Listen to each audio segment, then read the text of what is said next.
The war in Ukraine, President Volodymyr Zelenskyy is pleading for help as the battle in the eastern part of Ukraine intensifies and Ukraine is getting the worst of it. The fight in the city of Severodonetsk could determine the fate of the entire Donbas region, that eastern part of the country which Russia set as one of its main war goals. ABC News' Britt Clennett joins me now live from Kyiv, Ukraine, for more on this. Britt, what's the latest on that fighting in the east? Every time I look at it, it does seem like grinding but steady progress by Russia against Ukrainian forces.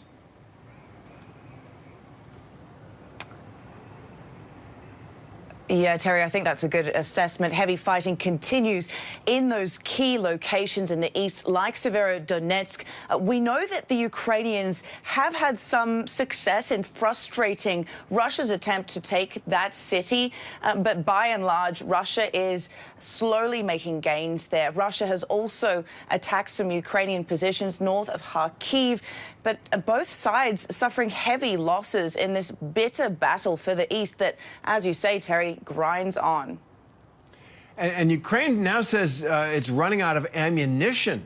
When I was there, they said that was their main requirement. This was several weeks ago. They now say they're running out. They're asking for more help from the West. So what does that mean practically on the battlefield? I mean, obviously, if they're running out of ammunition, they aren't going to be able to kill many Russians or drive them back. And what's the remedy? Right. Well, it does seem like the calls for more weaponry are growing more desperate by the day. We heard from the Ukrainian military, they told ABC News that the country now relies on supplies and ammunition from the West because this is now a war fought with heavy artillery. It's thought that Ukraine has just one artillery apiece to Russia's 10 to 15. So although we are seeing some gains from the Ukrainians in terms of repelling Russian attacks, Russia has the means to continually bombard in this war of attrition. So the Ukrainians very much outnumbered and outgunned, which is heightening their calls for more weapons, more supplies from the West. And in Russia, two citizens, one from the United Kingdom, one from Morocco, have been sentenced to death by a Russian court. The Russians accusing them of being, quote, mercenaries for Ukraine. A lot of international fighters have come to Ukraine, as can happen in wars. What's being done to help them, or are they doomed, do you think, in Russia?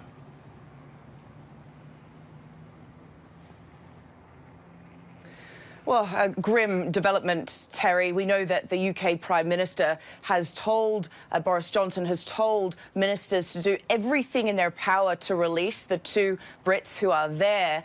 But it's not clear what that means in terms of the negotiations or the bargaining that's going on behind the scenes, if any. What we do know is that the UK has been one of the most vocal critics of Russia's invasion since the beginning. And the UK has said that this breaches the Geneva Conventions. The United Nations also saying that these guys are prisoners of war.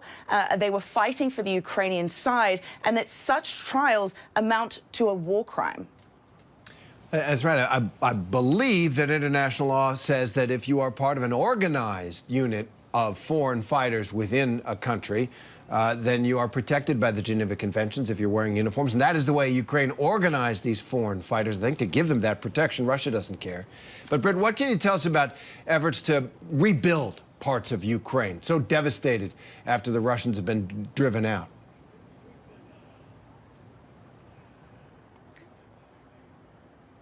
Absolutely. Just north here of Kyiv, we were at Hostomel, which was really obliterated by Russian forces early on in this war, killing dozens and leaving hundreds without homes. But it was quite extraordinary to see. This was a Polish setup, a Polish initiative, houses, temporary homes being rebuilt, makeshift prefabbed kind of cut-out homes to try and at least get some of those emergency workers or the construction workers in there to start that lengthy process. But residents tell us really the long road is ahead and that it will take time, especially when you're trying to rebuild, Terry, when the country is still at war. That's a huge task ahead.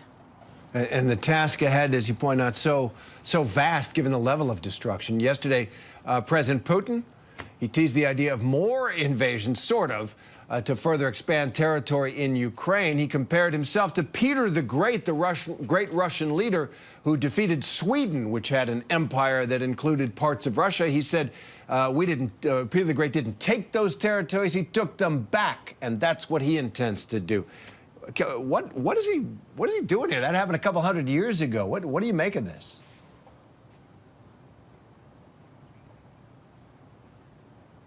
Well, this is all about Putin's controlling the message, controlling his cult of personality, revising history, making sure that he's viewed as someone who is going to bring Russia back to its glory days, to bring back the former Russian Union, Russian Empire. It's important that this message is continuously honed in on. So that's part of the propaganda machine in Russia, which, as we know, is highly important at this time, and it is working overtime. Well, maybe then it wasn't NATO expansion. Maybe it was Russian imperialism, good old-fashioned Russian imperialism, which people in the eastern part of Europe know a lot about. Britt Clennett, thanks very much. Stay safe there. Hi, everyone. George Stephanopoulos here. Thanks for checking out the ABC News YouTube channel. If you'd like to get more videos, show highlights, and watch live event coverage, click on the right over here to subscribe to our channel. And don't forget to download the ABC News app for breaking news alerts. Thanks for watching.